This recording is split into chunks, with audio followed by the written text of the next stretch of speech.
3, 2, 1.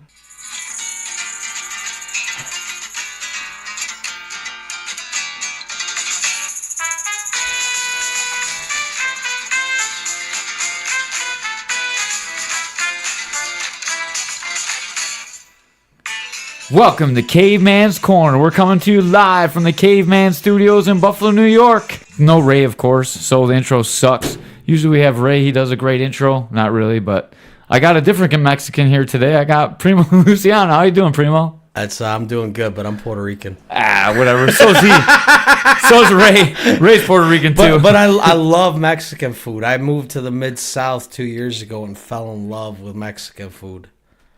All right. As long as you don't get deported, we're doing pretty good. But it's hotter down there. Yeah, that's true. Sweat more. It's easier to cut weight. I need to, man. So, a lot of you guys might not know who Primo is. Primo is one of the originators of MMA in the 716. What year did you start training?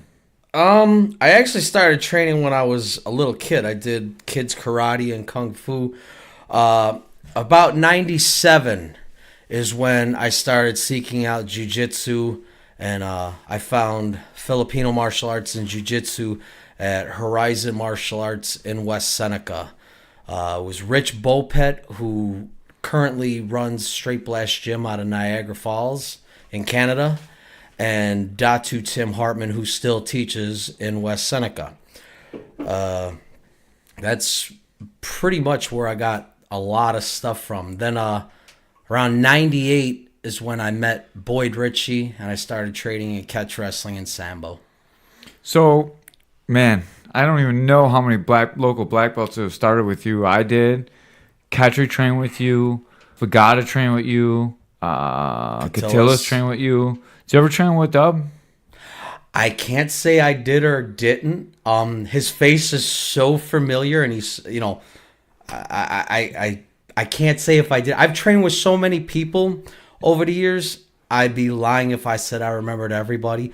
But you guys have all surpassed me a long time ago. Yeah, everyone got black belts, and Primo's been beating people up ever since. He's been taking no breaks on that. No. What was jiu-jitsu like for everyone now? Like in our gym, we have 6 black belts at our gym. A lot of gyms have at least multiple black belts. Back in the day, there were no black belts. So when you started jiu-jitsu, what was it like? Well, it was full contact. We could punch and kick. There wasn't as much limitation on submissions because nobody knew exactly what we were doing. Everything was called jiu-jitsu back then. Everyone wanted to be jiu-jitsu back then. So even if the guys that were doing sambo were claiming jiu-jitsu because it's such a similar sport, that's the best I could say on that. I started competing in 2001, full contact jiu-jitsu for the United States Jiu-Jitsu Federation. And I won nationals that year and repeated that again in 2003. For anyone that doesn't really know about the USJJF, that was almost like point karate on the feet. It wasn't really full contact because you really couldn't... You couldn't punch to the face.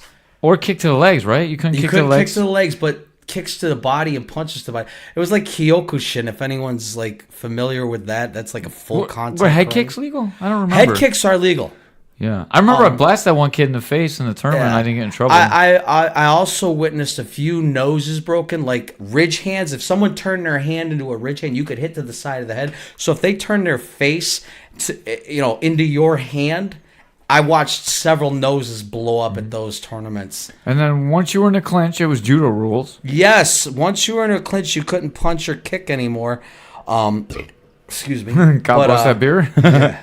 But heel hooks were legal. Yeah. Closed guard was illegal. Yeah. Yes, a closed guard is illegal. You couldn't have a closed guard around the kidneys. So I really started grapevining around the legs if I was in that position. But again, I was also allowed to do flying scissor locks back then, if you remember. Yeah. And heel hooks. I was very well known for my heel hooks, my knee bar, and my arm bar. And people always kept saying, wow, that knee bar is your favorite move.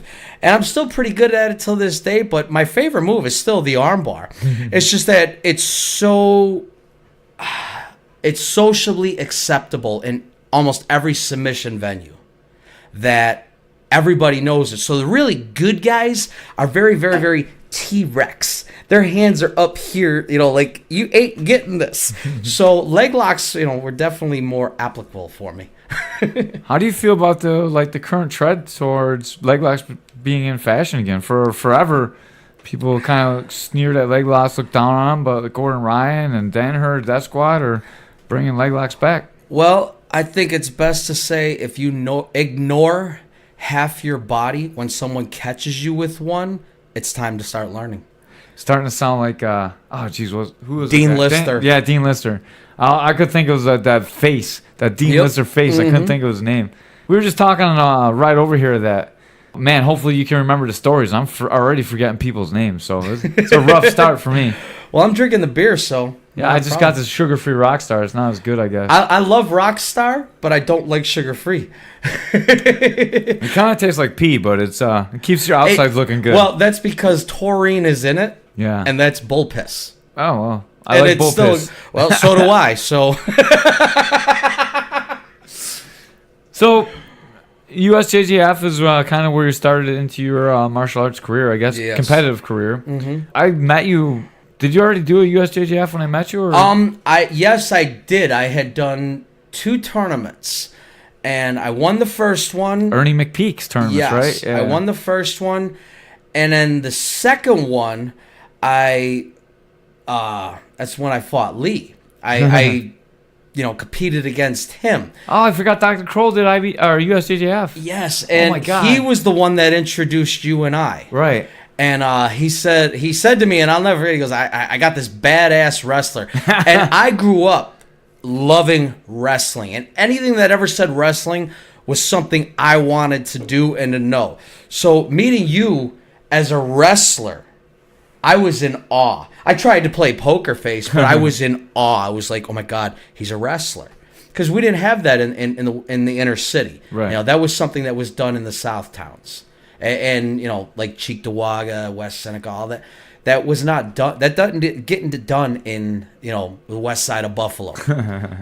I came out of the mean streets of Cheektowaga, so you were in trouble. I met a lot of girls that went to Maryville, so I was aware. Oh man, they didn't know about me because I was pretty unpopular. Well, you were tough. Yeah, that's right. I was getting some cauliflower here. Basically, everyone I've met through my jiu-jitsu career has been in and out through Horizon. At the time, what other jiu-jitsu schools were around then? What was the competition? I don't really remember too much. There was no real jiu-jitsu schools at that time. The closest thing you would have found to that was Kentora Judo. And the reason I never really did train there was because by the time I started seeking it out and realizing what was what, I had already moved to South Buffalo, and West Seneca was much closer than the West Side, but there was no schools. I mean, finding a jiu-jitsu school was next to near impossible back then. I used to go to St. Catherine's twice a week to train jiu-jitsu. That's where I met Jerry DeSanto, Rich Bopet. There was a guy named Steve Burgess who used to do seminars out of Nova Scotia, and he represented Guerrero Jiu-Jitsu de Brasil. So that was probably closer than Rochester, right? Rochester didn't come about till like 2004 or 5. Oh, okay, because we took a couple trips up there. Yeah, too. it was but that was like 2004 or 5, and Kyle Saunders was the guy out there. And serious top control right now, man. Oh my God, he was so heavy. He was amazing. He was absolutely amazing. Like, he taught me a couple things that I still utilize to this day. And he was like the first. Like he just was so nonchalant. He didn't care if he was on top or the bottom. He was just so calm and relaxed. And I appreciated the stuff that he did show me. Yeah, he definitely had a real jiu-jitsu at the time, which was really hard to find. Mm-hmm. We were kind of piecing our jiu-jitsu together. It wasn't really like like you go to jiu-jitsu now and it's like a series of combinations to get into the submission. We were like training submissions and we're like, yes. How do we get there? We're like, we'll figure it out. My thing was I used to buy Golden Boy videos, had VHS tapes for $1, and I used to buy UWFI and Pancrase, Fujiwara Gumi. I used to buy these videotapes, and they did arm locks, leg locks. They were kicking each other, and some of them were just pro wrestling in Japan, but I didn't realize that when I was watching them. You know, I mean, that's where I first saw Sakuraba. Yeah. Was in these pro wrestling videos. Not to say that Pancrase was pro wrestling. Don't anyone get mad at me. I know that they were the hybrid. They were one of the first. With fixed fights. They did have a few of them, but there was also Shuto that came out in '85, and they were legit. You know, I just saw something on Satoru Sayama where he's kind of gone insane, and he's like smashing people for doing a kick wrong, like beating them in the face with a stick. I'm like, damn, I didn't even get that from Prasis. But I'm still a fan. He was the original Tiger Mask. Right. So basically, we were learning from you, who's learning from tapes, but putting it together, and that's kind of what we did. When was the first time you rolled with someone that was actually belted in jiu-jitsu? The first time I actually rolled with someone that was belted in jiu-jitsu. Okay, Brazilian jiu-jitsu. Yeah. That would had to have been Ashvia. When you guys brought Ashvia in, he was a black belt. That was the first black belt I ever met. He was the first, belted real BJJ guy I ever rolled with, and I kept giving him praise, and he kept asking me, "Who teach you? Who teach you?" And a lot of credit goes to Boyd Ritchie. He was teaching me Sambo. And for anyone who doesn't know what Sambo is, it's a combination of judo, wrestling, and striking techniques. Now, obviously back then, he wasn't teaching the striking like Fedor does. But, I mean, I learned a lot of stuff from him and a lot of stuff from videos. But Ashvia would be the first one that was, really a BJJ guy. That was the first black belt I ever rolled with, too. He was so big, dude, it didn't even feel like it was even fair. It wasn't fair, but also I have to give him his props because he never put his weight on me. I mean, wrestlers. I trained with wrestlers, yourself, and others that just, when I smashed me until they wanted to move, and then I'd catch them in an armbar or something. But, I mean, if they wanted to just hold you down, you couldn't really do nothing. But with him, his flow was solid. He was very, very fluid in his movement for a big guy too. And man, could he eat some pork fried rice? I remember him teaching very fluidly, but I remember the one time I rolled him, he just sat on me with knee on belly, dude. And I was like, this sucks. I don't know. I never had that part. Like for a lot, he would hold me in cross-side or north and south. I was pretty rubbery back then. I must have made him mad if you might have. You might have. Yeah. I think I'm missing a guy. I mentioned him too. Who's that? That was Steve Burgess out of Nova Scotia. Oh yeah. And up in Canada.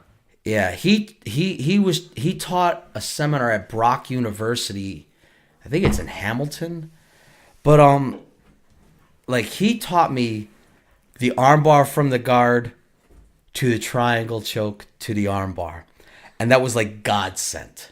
But I never got to roll with him if that makes sense. Right. Like the seminar was a seminar. And it was no different than me, going to a classical jiu-jitsu, which I practice as well. And it was no different than anything. It was done and, okay, I teach you this. You willfully let me twist your wrist. You willfully let me bend your arm kind of scenario. But Ashvia was definitely the first one that let me roll with him. He had nothing to lose. He was so big that he was going to win no matter what. Oh, God, yeah. So what was your striking background? I know you have a lot of traditional martial arts striking. Well, My father did karate when I was a kid, and he used to train with a guy named Eddie Fliss who was doing kung fu. My father was more into karate. He liked power punches. He liked power side kicks. So I learned to practice side kicks and punches on a traditional canvas bag, which was meant to condition your hands, but really it just gave you a lot of rug burn. I did some boxing here and there. I found my face was good for a punching bag, and found out real quickly, if you want to bridge any type of gap and get someone to clinch with you, you punch them in the nose. and that's the God's honest truth. At that time, if you wanted to get into a clinch, punch them in the face. They were going to grab you. So that was pretty much there. But Hartman taught me a lot. He really gave me structure, not just in striking, the weapons base. He's a Filipino martial arts. I'm going to jump in real quick. Tim Hartman is the instructor at Horizon. That was in West End because that's where Primo was teaching at, and that's where we met him at Horizon. And Tim Hartman was the owner of the gym. He is, and he did more for me in martial arts behind the scenes than I can say anybody else did. He gave me structure, but he also realized that I was looking for legit, if that makes any sense to people. I wanted you to punch me in the face. If I was doing something choppy and you hit me and made me realize that I needed to keep my hands up, that was it. And he didn't mind poking me in the eye with a stick. He didn't really like it too much when we sparred. No, but that's what it was. Yeah, he was scared. Being a school owner, he didn't want anyone to get hurt. Right. He didn't want anyone to get hurt. He still doesn't want anyone to get hurt, and that's perfectly understandable. Being, a gym owner, a school owner, he wants people to practice safely. We of course waited till he left, and we beat the shit out of each other anyway. Right. And when we first started, we didn't even wear gis or anything. We just came in and I always wore sweatpants and a t-shirt, and we would my gi game still sucks. Yeah. Mine's not too much ahead of yours, but a little bit. It does. It's I respect the gi. I respect those that are really good at it, but more often than not, if I'm allowed to take it off, I will. So you got a lot of shit for wearing a black belt in the gi, teaching grappling too. I remember that. Well, the fact of the matter was, I got my black belt in the school that I was teaching at, and so it was told to me that I should wear the belt that I had in that school. So out of respect for where I was, I did that. Quite honestly, you inspired me the most, because the best thing you ever said to me was, I'm a white belt for life. Yeah. And that makes so much sense. I got a purple belt. I got 2 stripes on it. I've been a purple belt for 10 years. I've done maybe 4 tournaments with the purple belt.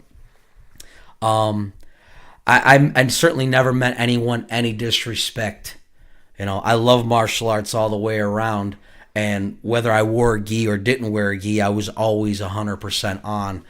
And a lot of the people that are really good with gis still got tapped. Right. That smell is Tripper's fart. So Tripper finally made it into the podcast. Hey, he's doggy. a stinky old man. I just want to say I'm still a white belt. Even though I'm a black belt, I still consider myself a white belt for life. That throw I hit today that you said very nice, yeah. I learned that from a 14-year-old girl on Sunday. That's fucking awesome. I'm not even joking. Those McBride girls, they showed me how to do it. Stepped in, I hit it today. But I came up on the wrong side. Yeah, it stinks, dude. He's got the stinkiest butt in the world. Just came up on the wrong side with because I was throwing it the other hand, the other way. She has the different lockup, so I could control the head. Mm-hmm. And when I throw, I'm still going the wrong way with the darts. It made it more of an anaconda than a darts, and then ended up on the bottom. But honestly, I don't know the difference between them. That's the one thing. People still ask me to this day, what was the name of that move you just did? What do you mean, what was the name of that move I just did? I can show you what I did. A darts comes in against the neck like this, and anaconda comes under the arm with the arm in between. So that's the difference. It still looks like a figure 4 to me. It is, but it's where the arm placement is. It's the different arm placement. So, if there's no arm in, if the head's here and the arm's on this side, It's a darce. If it's an arm in one, it's an anaconda. And that's the difference. Cool. Yeah. I'm glad I could teach you something. Oh, Now we're even.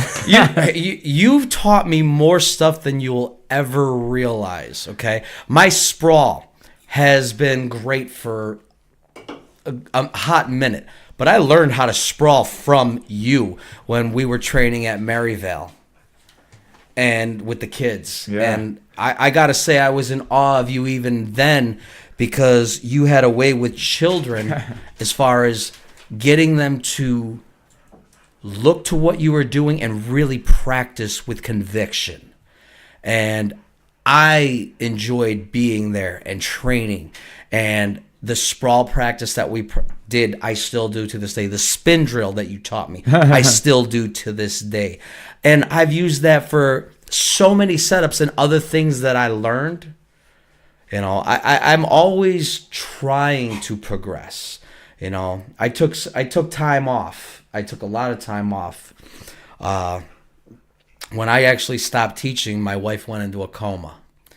And about a year after that, she died. So you didn't stop teaching because Chuck opened up this place? I know this is an emotional thing, but we were just talking about this in the car, so I had to bring it up. I don't... I mean, I understand he's got problems with where I came from. I got no problems with him ever. I don't really know him. I didn't stop teaching because he opened up a school. I know I read that online. I stopped teaching because my wife had health issues, and she eventually went into a coma. And when she came out of the coma, she had anoxic brain damage. We had our third child at that point. So I was raising 3 children on my own and taking care of my wife. And when I say taking care of my wife, I got her up, I fed her, I bathed her, I clothed her. And I did everything I could to make her as comfortable as possible. And in the end, her health issues, you know, took her life. And I lost her July 28th of 2015. And since then, I've been raising my 3 children with the help of family, but mostly on my own. 2 years ago, I moved to Clarksville, Tennessee for a fresh start. I had stopped training and teaching for good 5-6 years by that point. So again, it had nothing to do with Chuck, which again, I don't wish him any ill feelings. I don't know the guy. I just don't.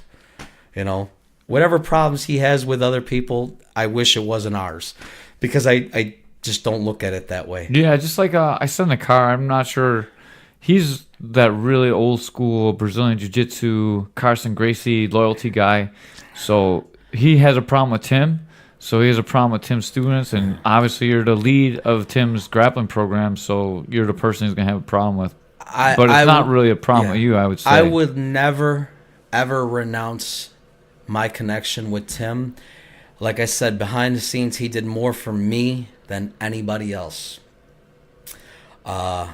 I'm sorry that he's got a problem with them. I'm sorry that they got a problem. I wish all martial arts were really family, as we all try to be. You know, it's got nothing to do with me. You know what's crazy? Like, it doesn't matter what the martial art is. It's always like the teachers that have a problem with each other because they have a rival business. You know what I mean?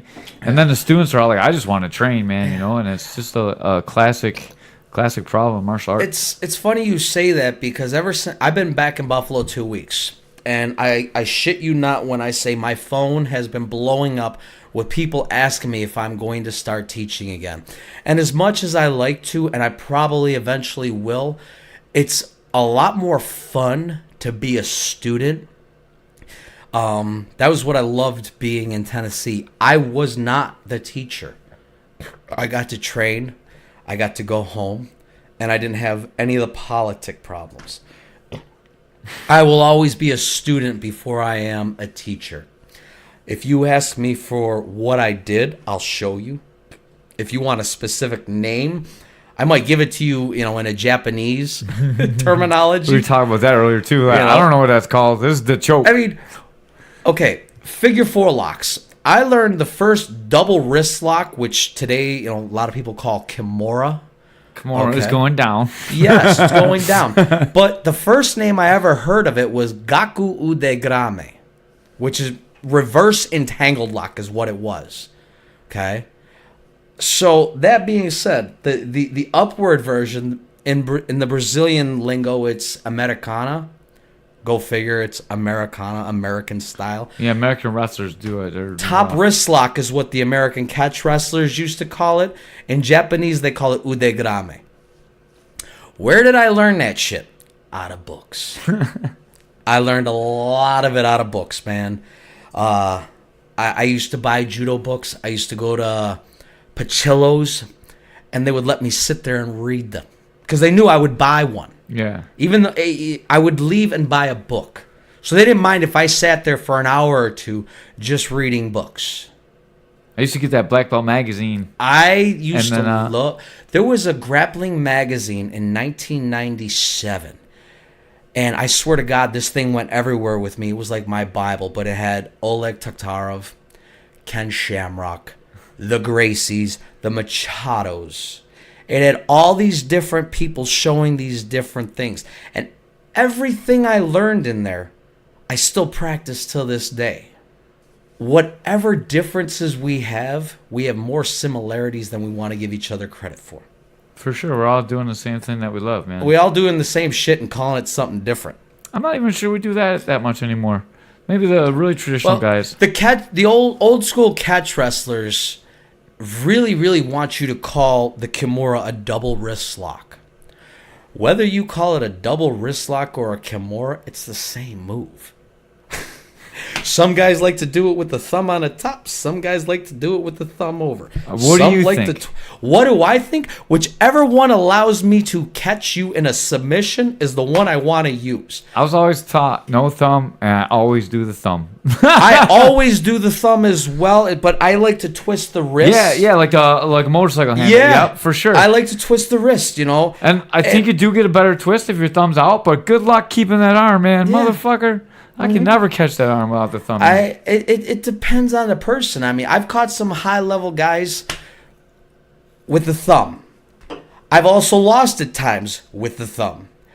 But I'm not married to one technique. You know, if I have a favorite technique, like I said, it's the straight arm bar. But, you know, whatever technique works at the time, especially in competition, you know, I always say, you know, you either go to there to kick ass or you're going to get your ass kicked. Remember when we started and no one did half guard? Oh, God. Yeah. No one even knew. Like, half guard was like, you're almost mounted. Mm-hmm. Guys used to tap out when they were mounted. Even in, like, UFC. It's crazy. Yeah, I've been mounted. I've been blasted in the face. And I always say, you know, they don't give them your back. Don't give your back. I swear to God, I've escaped more things, more people by giving my back up and letting them try for the choke than to just sit there. Well, I would say when there's striking involved, I would never sit and mount because you can get fucked up. I absolutely agree with you there. But more often than not, everyone's training for a grappling tournament. Yeah, I don't. Whether you call it jiu-jitsu or submission wrestling, more often than not, people train for that. So if I'm in practice, I will certainly allow you to mount me.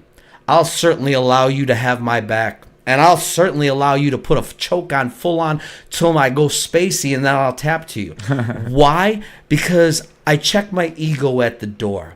I didn't always do that back in the day. But I certainly do it to this day because my whole thing is, what are you going to do to me? I mean, I know arm bars, I know leg locks, I know chokeholds. I know what it feels like. You know, if someone gets me in a lock and it sucks, I'm going to laugh at you, I'm going to play with it, and I'm going to get out. If it's really good, I'll give you, the significant point of a tap. You know, I lost that ego a long time ago.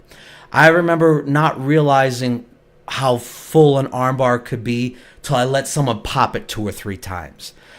What a leg lock could be till I let it hyperextend a couple of times. Then it was like, holy fuck, I ain't letting you get that no more. You know, that gave me a real sense of why am I getting out of this? Because it fucking hurts. I think we did a lot of damage to each other's knees. I certainly agree with that. And again, anyone that I heel hooked back in the day, I so apologize for, because I didn't realize the kind of damage I was doing. I mean, scientifically now with the technology we have to see and to watch the legs pop, and not just the legs, but the tendons around it. Again, I apologize, but that's what I knew back then. Dude, we go after each other's knees hard. We both be sitting in heel hooks, pop, pop, pop, pop, Absolutely. pop. Who's gonna tap first? Pop, pop, pop, pop. I definitely agree with that. Limping down the stairs.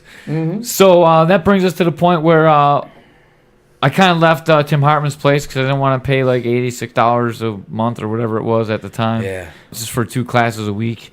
And we started training together, and that's when we started turning the focus to MMA because it got real big. We had a group of guys. We had Bill Pegg and Steve Pegg. Well, sometimes Tomas Steve Pegg. Canseco. Yeah, Canseco. Dude, he's a legit chiropractor now. I don't know if you keep up with him online. I actually was there I was part of his test, his examination. Damn. And what he did, with every part of my body popped was great, except for when he did my neck. I swear to God, that shit hurt for a week, and I've never seen a chiropractor since. I know he's great at what he does, but at that point, my neck hurt. Damn, the dog got me all tied up. Yeah, you just headbutt the microphone. I know. I'm still stuck. Tripper, you suck, man. You got me all tied up. You got the computer falling off. You're a mess today. Jeez. All right. We're back. We're still recording. We're talking about Thomas. Sorry, I lost my train of thought here. I haven't really talked to him too much. Every now and then we message on Facebook a little bit. But it's cool to see like how good he did. He's training jiu-jitsu still now, too. I'm not sure. I think he's a purple belt. He is a purple belt. I don't know. I know he's in Pennsylvania. I know he's a purple belt. I've always been told once you reach purple belt, you're badass. But from the moment I met that guy, I thought he was badass. Same as you. The moment I met you, I thought you were badass. Dude, he was so big he could do that spinning back kick. Holy fuck. Spinning. He was trying kick. flying arm bars back then. I mean, he was trying them. He was so agile. And he was trying it. He didn't give a fuck if he landed on his head. Which, like I said, I love the flying arm bar. I'm going to be 44 years old. And every time I hit a flying armbar, I almost pretty much land on the top of my head. You're only 44? I'll be 44 next month, yeah. Holy fuck, I thought you were way older than me. Nah, I look old. But then again, I'm raising 3 kids pretty much by myself. I'll be 42 soon, so I'm right there with you. Yeah. I I'll understand be the feeling. 44 on the St. Patrick's Day. Damn. So everyone's got to have a beer with me. Even if it's an invisible one. St. Patty's Day, hold one up for Primo and then dump it out. Appreciate it. Put one on the floor for those who we've lost. So we were upstairs in the attic training then. We had Thomas and the Pegs. And you know what I loved about training with you at the attic? What's is you that? used to we'd close all the windows off and turn the fucking heat on. And I shit you not, people. It was 100 degrees when we went up there to train. In the summertime, at least 100. In the summertime, it was 100 degrees. And I remember doing this, and I remember reading about Hoyler Gracie's gym being underground or something, and them doing the same thing, cutting off the ventilation and going in there to train. And I remember by the time we all left there, all of our uniforms were like 60 pounds with water. Yeah, dude, it was good. We'd all started with the gi on, and by the end of it, we were all down to shorts. None of us went to the underwear, but we were close. No, I was never close. You guys a little more fruity than me. Yeah, no problem there. Your conditioning, man, to this day, like I sparred with you tonight, I wrestled with you tonight. Your conditioning has always put me into awe. Like, and you've always been about that, and I love that about you. Your conditioning. And I think you said once conditioning is parallel to technique. It is. I believe that 100%. And I agree with you. It is. Conditioning is so much. You could have all the technique in the world. If you have no gas, you're going to run out pretty quick. Yeah, I always make it my goal to never be more tired than my opponent. And in all my competitions, I think that's only happened one time, one round. God bless And I'm you. mad about that. I know. Sitting here stewing about it right now. I shouldn't even brought it up. I remember, and I saw you belt downstairs with Jocelyn's. I remember this guy leaping guard on you, and you like giving me the thumbs up. And I remember you just holding him there till his arm weakened. And then finally, when his arm released, you just set him down. And I remember yelling at that fucking referee, "That's 2 points. That's fucking 2 points." He didn't leap guard, because back then, if you leaped guard, you lost a point. Right. But it wasn't him leaping guard that put him down. You let his arm tire out. You put him on his back. And I'm like, that's 2 points. That's a takedown. That's a I want to say effing, but that's a fucking takedown. Yeah, you're right.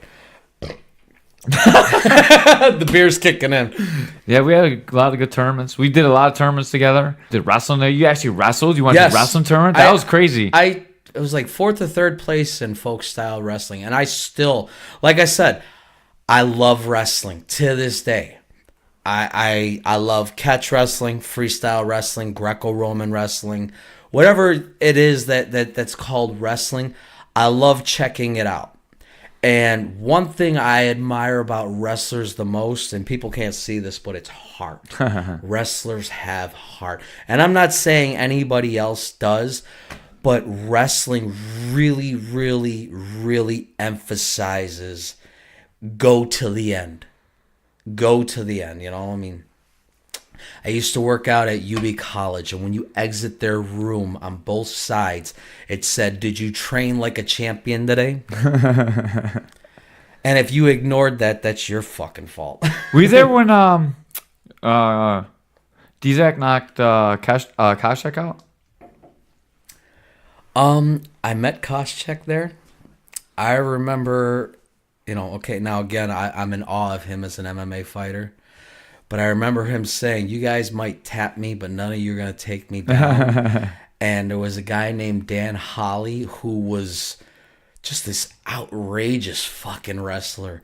And he took him down like 5 times. Holly took him down? Holly, yes, he did. Like I was 5 there. times straight? Yes. I don't remember I don't think any of us submitted him at all. At all. And I think he only went with like 1 or 2, but yeah, Holly could. Holly was just insane. He was. He's probably the second best person I've ever trained with my entire life. I love training with him. I actually got him into MMA. I took him to those fights. I introduced him to Ohio.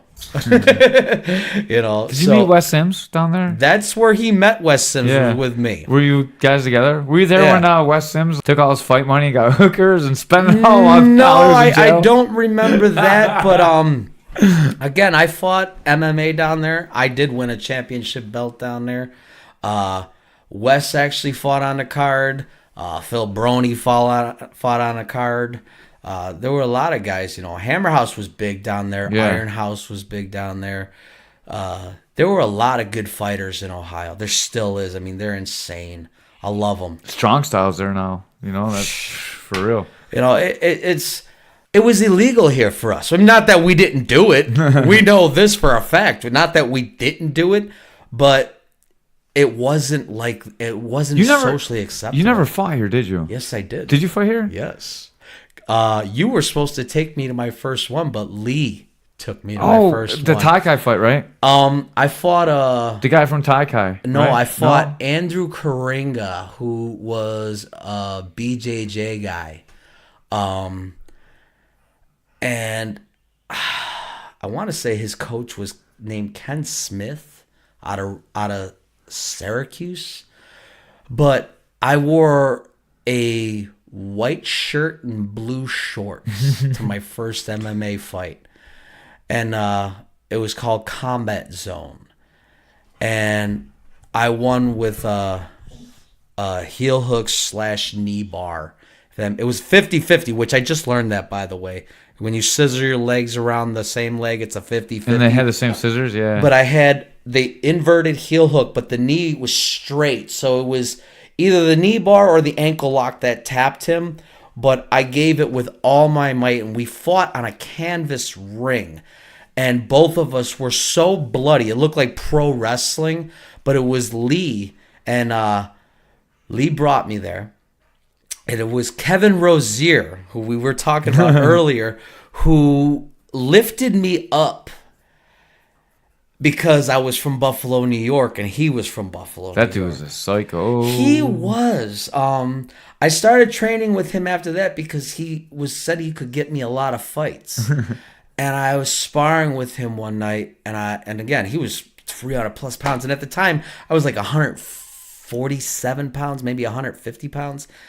And I put him in an arm bar. And I tapped him, and he flipped out on me. And he says, "You could have broke my fucking arm. You got to take it easy." And I said, I've done that move like 1,000 times. And he said, and I quote, "No, you haven't. I just fucking taught it to you last week or something." And I was just like, okay, I can't train with you no more. Yeah, dude, he was so big. I miss him though. He was so big and strong. He was. Too, though, He was dude. so strong. He was. And let's give him his props. He was at the first UFC. For real. I actually had his manager on this podcast. He was at the first UFC, and I remember he had Lenova in his corner. We had Charlie Anzalone on, who was his manager, and he managed some other important guys back in the day. Too. He was he had a lot of good stories about Kevin Rozier. So I got nothing but good to say Yeah. about him, other than that one night. yeah, R.I.P. I saw him at some kickboxing fights. He didn't even remember me. He didn't remember anything. I tried to talk with him, and he had a rough end of his life, man. But good for him. God bless him. Did what he would love to do. Yes, I mean, let's face it. He still went out there to fight, no matter what. And people always talk about, "Oh, I can fight, I can fight." He went out there to fight. He didn't talk. He didn't just talk. He went out there to fight. And how can you not respect that? You could do all the kata you want in this world, and you could train every technique in this world, and you could have it down precise. But if you say you're a fighter, then you have to fight. That's as simple as that. Whether you win or lose, if you don't go out there to actually fight, how can you say you're a fighter? Right. I agree with that. So let's going back to the MMA part. MMA was illegal here in New York, But we were still doing but it. we were still doing it. They would do. I fought in Combat Zone a few times myself, and they would do kickboxing, and then they would have MMA Yes. at the same events. And there was no rules. There was no anything. You just showed up. They didn't even really. When I fought, they didn't even take my name, and you just went in there and you fought. Yeah. It's funny because the first guy I was supposed to fight chickened out right there in front of me. I was kicking a heavy bag, and Crawl was holding it. And all I was doing was trying to break a sweat and warm up. And he literally walked up to them and said, "I'm not fighting that guy. He's going to kill me." And I remember looking at him and saying, "Did he really just fucking say that?" He was like twice my size, and he's like, "I'm not fighting that guy." So my fight actually got changed around a few times by then. The guy that I fought, Karinga, was supposed to fight someone else who was a bigger name, but that person couldn't make it because of traffic or something. So going in there to fight him, he had no idea who I was. I had no idea who he was. I just knew I wasn't going in there to lose. Guys that fight now have no idea. There's no medicals, so I never did No one medicals. once. So if we would, as bloody as we were, if we would have fucking had diseases, we'd have been fucked to this day. No medicals. I never even signed a waiver when I fought. Neither did I. So no waiver, no paperwork. They never took my official name or even looked at my license. So whatever name I used, I could have been. I remember a guy trying to get me a job vacuuming fucking the bottom of the water. Saying, man, he loved my fights, and if I came to work for him, he would get me a lot of fights, but I would have to work.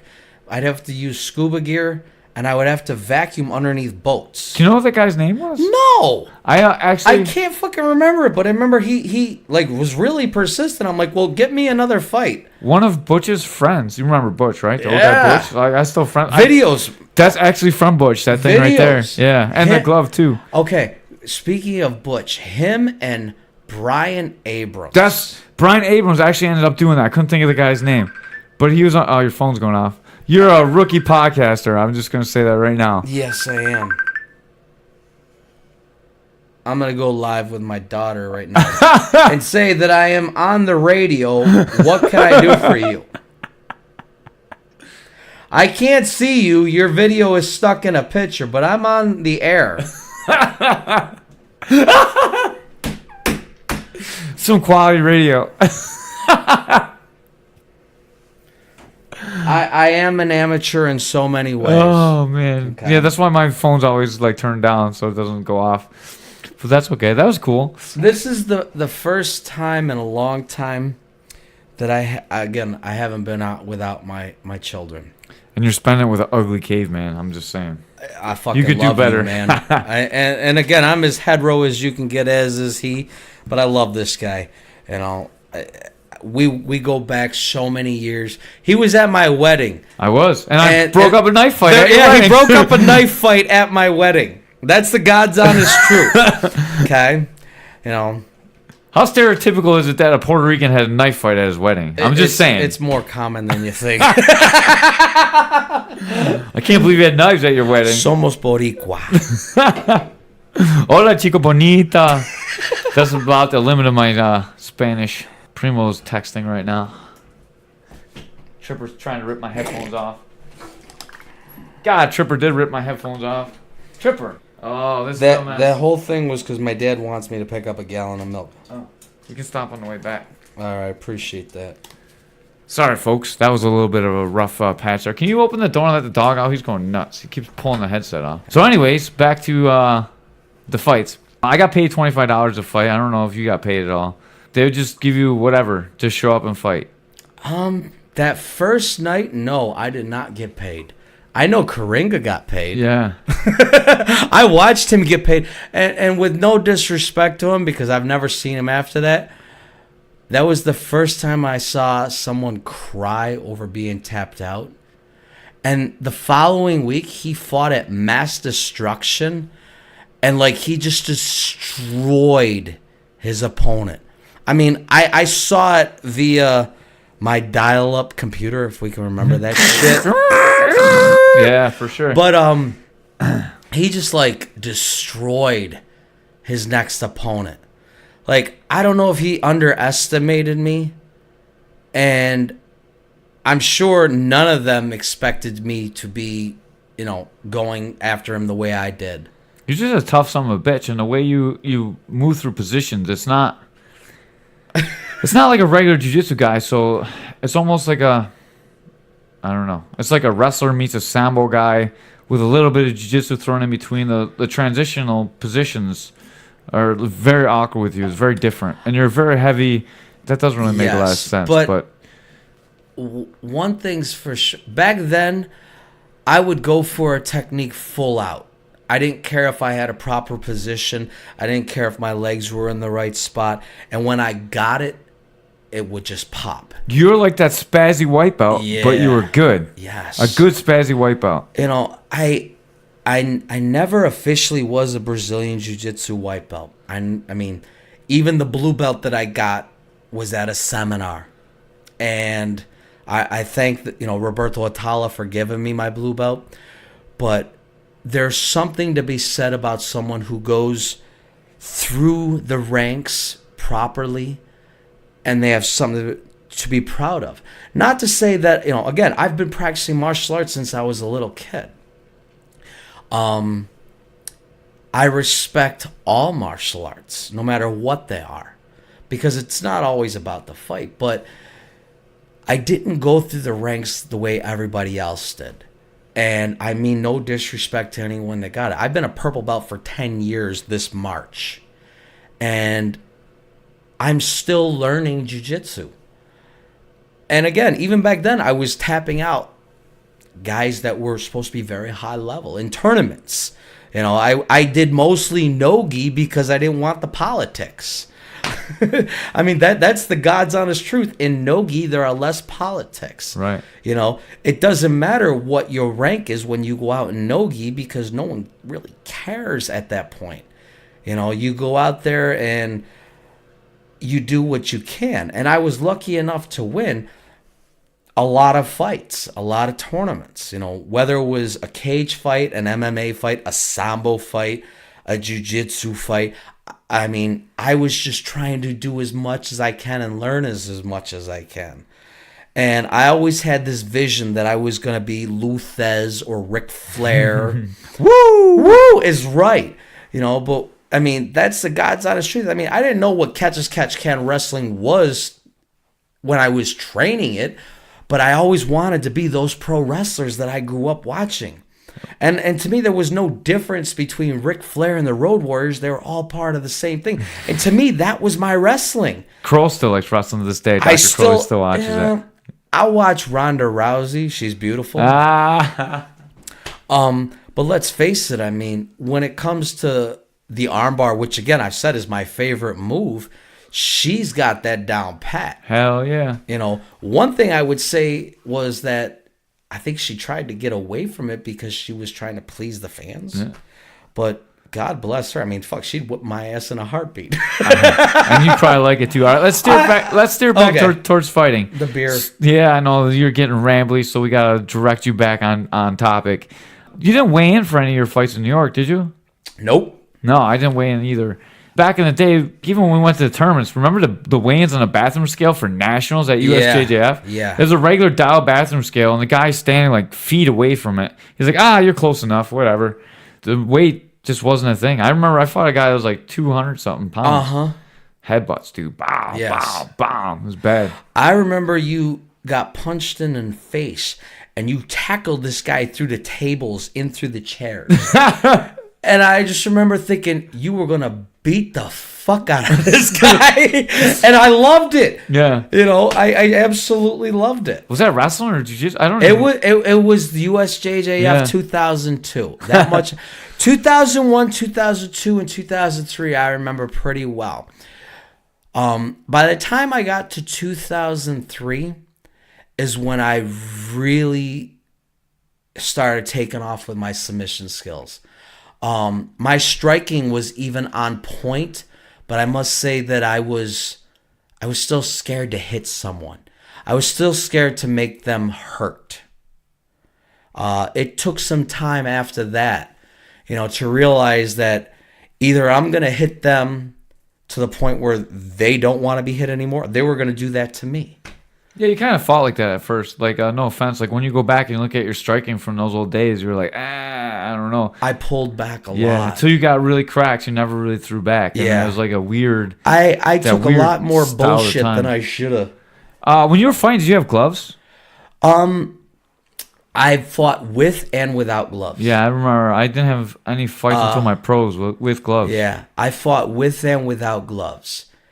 And again, I fought in holes too. You know, I mean, I didn't just do USJJF. I went in these, you know, I guess you call them, they call them squats, you know, or pit fights is a more popular name, but you call them smokers nowadays. Do they? Yeah. I just remember they wanted to beat the hell out of me, and I just wanted to prove I could submit them. You know, if that makes any sense. I mean, you know, I had a very visual way on how I wanted to win. I mean, I wasn't the best. I'm still not the best. I'll never be the best. But I had a very visual way on how I wanted to win. And I wanted to emulate the people that I saw. Carlos Newton, Kazushi Sakuraba, Ken Shamrock, Hoist Gracie. I mean, those guys were all doing amazing things, and I wanted to be in that caliber. I'm never going to be there, but I'm going to keep trying. So, like, going on to your amateur career is listed as 2 fights. Joe Van Den Eijden, UFC Joe 6. Van Den Eijden. Van Den Who, Eijden. let me say this about this guy. This guy was a mutant, okay? When we used to have these dolls, pro wrestling dolls as a kid, they always had these, you know, these amazing amount of chiseled muscles. I'd never seen that on a human being till I fought him. And I had him in an inverted heel hook. And it was the first time I ever really felt it in my body going pop, pop, pop, pop, pop, pop. What, you don't count upstairs in the attic when you're popping mine, dude? What I mean by that was you guys tap. And I didn't mean to hurt anybody, but I didn't feel like I hurt him. And he was just booting me with his heel. And I could feel, it was the first time I could ever feel it snapping. And he just kept going. And he was this bald little mutant with all these, I swear to God, I've never seen a physical human being with that much muscle. And I swear to God, there was no way we were in the same fucking weight class. Did you weigh in for that fight? No. See, this is the time people don't understand, man. It was crazy. They were just starting to legalize, and he got paid. Yeah, he did get paid. I remember that. He got paid. Like, I beat him, and I was the new Extreme Fighting Challenge lightweight champion, and I didn't get a dime for that. I got paid on the next one, but I didn't get paid on that one. Paid for choke? I got paid for choke. See, so it has you listed as amateur. So back in this day, people would fight, and only Ohio was really keeping records then, right? Fact of the matter is, every fight listed there, okay? Someone got paid. Someone got paid. Okay, that's the fact of the matter. That's the fact of the matter. There were people getting paid. There were people not getting paid. There are fights that I did that are never going to be listed and whatever. Win or lose, I went there to fight. Right. And back in this day, like, guys would fight pro one week, amateur the next week, pro again the week after, depending on what state they're fighting in. So in some states it'd be pro, some states it'd be amateur. It was so different than it is now. Yeah. There's no internet. We didn't have YouTube. We couldn't look up fights. We just show up, they tell you the guy's name, you're like, all right, I'll fight that guy. Mm-hmm. And then when I was fighting, they'd take you in the back, come up with the rules. Whatever rules you guys want, but it'd just be you and him. So the ref wouldn't know the rules. There were no rules that were enforceable, just like a gentleman's agreement. Yeah, there's something to be said about those glory days. Guys like to fight. Yes. That's what they were there for. That's exactly it, and that's exactly what I keep coming back to. I mean, if you're going to claim to be a fighter, you got to fight. You absolutely have to fight. And whether you were a striker or a grappler, I think we all realized by this point that you had to at least, if you couldn't throw a punch, you better have a damn good clinch. Yeah, and this is the time we were working with Dan Holly, Rashad, and Lou, Mike Lance Lance and Rashad. Yeah, D-Zach. Not very often, but we did work with Kajcek a bit.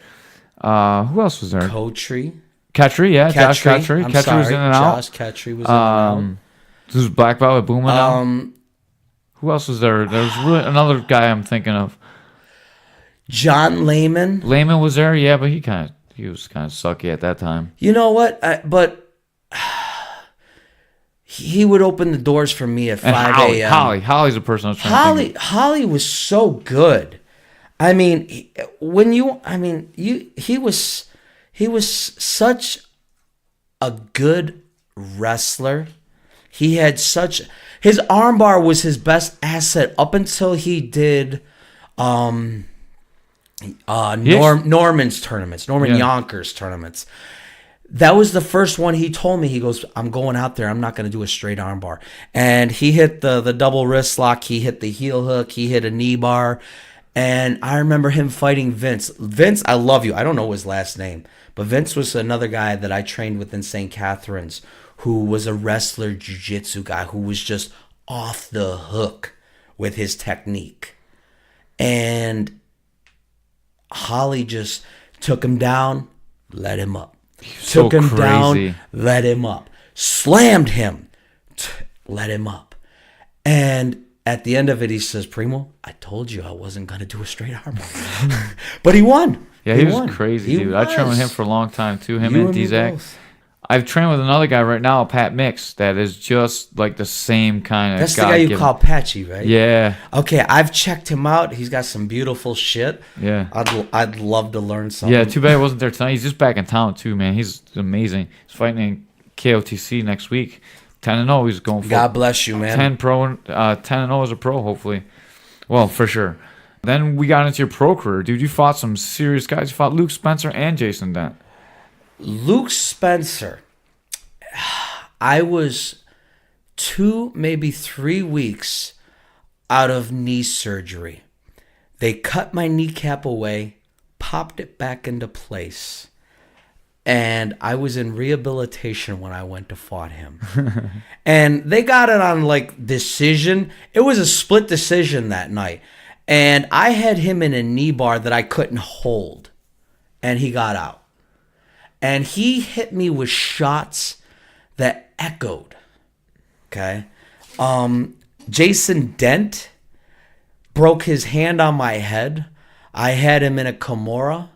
He broke his hand and his arm, but he's the first guy that actually beat the shit out of me in that fight. Yeah, he was the first guy that, Bas Rutten always talks about the liver shot.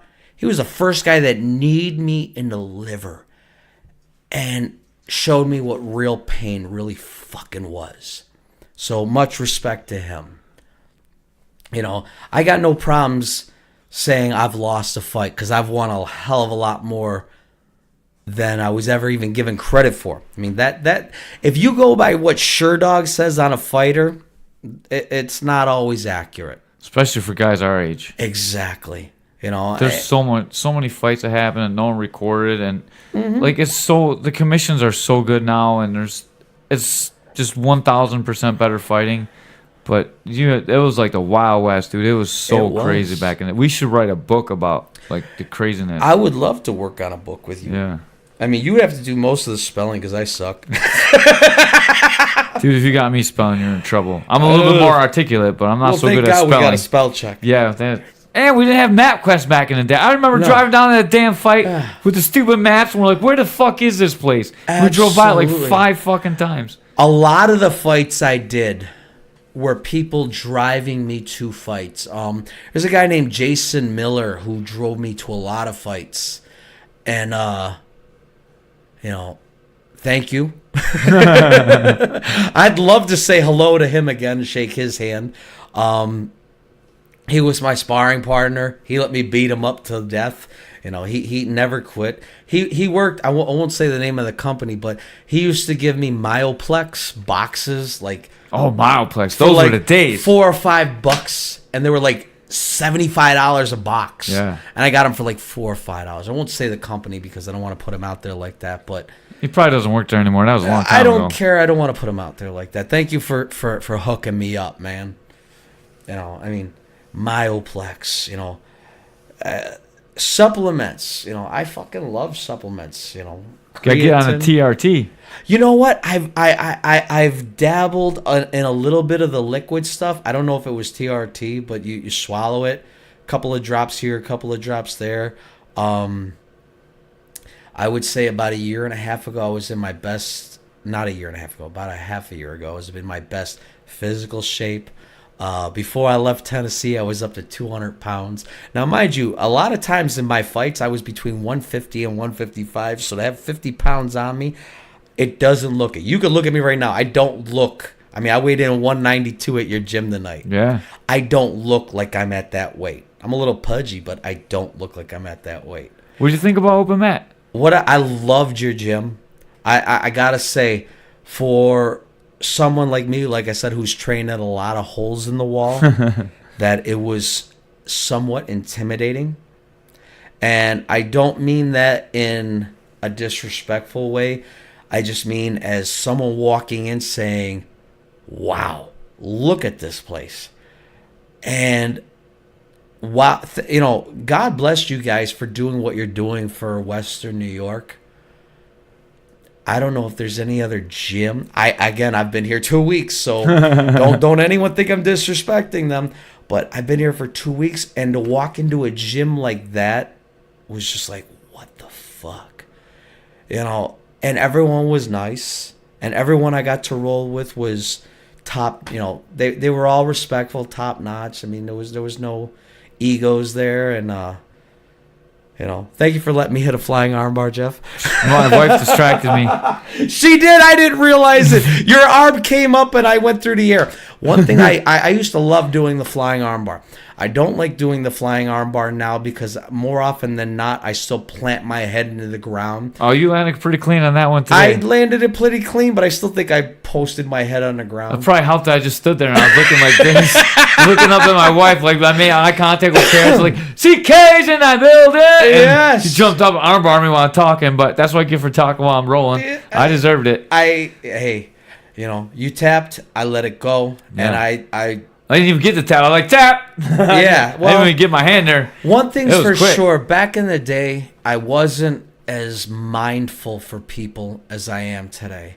Today, it's like, I look at everyone with respect. I mean, if you're old, if you're young, and we're training together, I don't want to hurt anybody.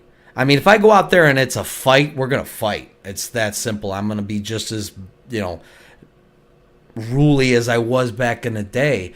But when it comes to training, I respect your partners because you want them to be there tomorrow. You don't want to hurt somebody and have that on your conscience. I don't. Just as a voice of, I want to put this in real quick. You were talking, so I didn't want to interrupt you. So there's a couple open mats in the area. Spar Gym is a super nice gym. It's a Krav Maga place. Matt Godin, he's a black belt in Brazilian Jiu-Jitsu. He runs that gym. They have open mat, I think, Friday night, same time as us. And then Mike Attilis has open mat at Lake Effect. Lake Effect, yeah, martial arts. His gym. I think they're both good places. Obviously, I train at my gym. I think my gym's the best, and they think their gym's the best. But that's all friendly atmosphere. Those are all good places to check out as long as you're in, going around. Check out those other gyms. But our place is the best. If you want to fight, we got the cage, the ring, got MMA guys. It was beautiful. That's my home.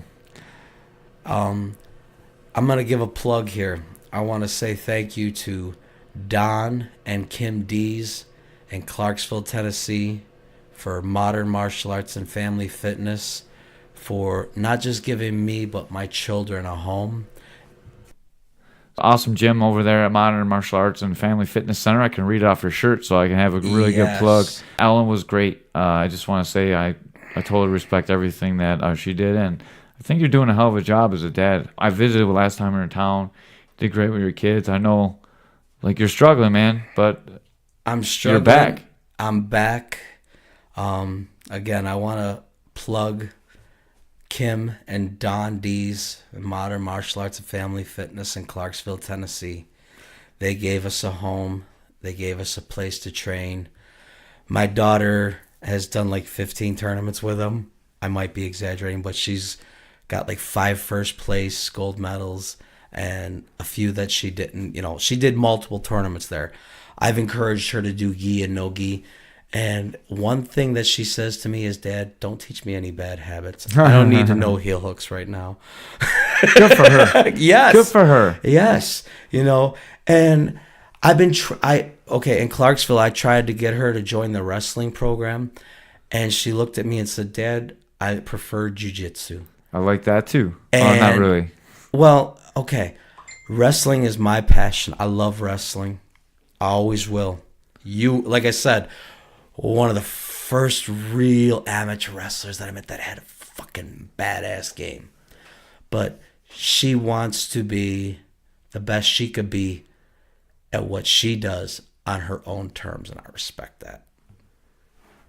It sounds like a good place to get out of here. I'll get the music going, and we'll sign off for today. God bless you all. Maybe we'll get the music going. Miss Ray. Our little ghetto studio. I'm playing the music from my phone because I don't have a good mixer. Boricua. Coming to you live from the Caveman Studios in North Buffalo. Caveman's Corner is out of here. Oh, man. That was fun. That was pretty good. Do you remember Mustafa? Yes! Yes. Yes, I do. His daughter is the one, that 14-year-old girl that showed me the throw that I did today. First time I sparred with him, I heel hooked him. He'll remember that. I remember him, I wanted him to fight MMA because he's like, I wrestle. Dude, his son is a goddamn killer. And I remember He's like on Olympic ladder. Like he's trying to make the Olympic ladder, dude. He's that good. I told him I went to a bar after fighting Luke Spencer, and Luke bought a pitcher of beer for him and I. Mm-hmm. And you shouldn't have went there. He's Muslim. He's not gonna like the alcohol. that's what he said to me. Yep. He said, he goes, Do they drink at the venue where you fight? Yeah, and then he can't go. Yeah, he goes, I can't do it. He's the best, dude.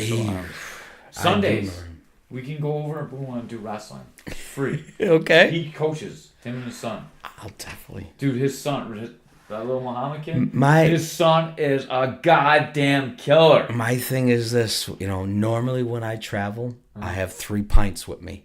Okay. Xanthia's just turned 15. Primo's going to be 10 in August. Delilah's going to be 5 in June. That's normally how I travel. And that was the one thing that I loved about training with Don and Kim was they didn't mind that kids were everywhere. And it wasn't just me.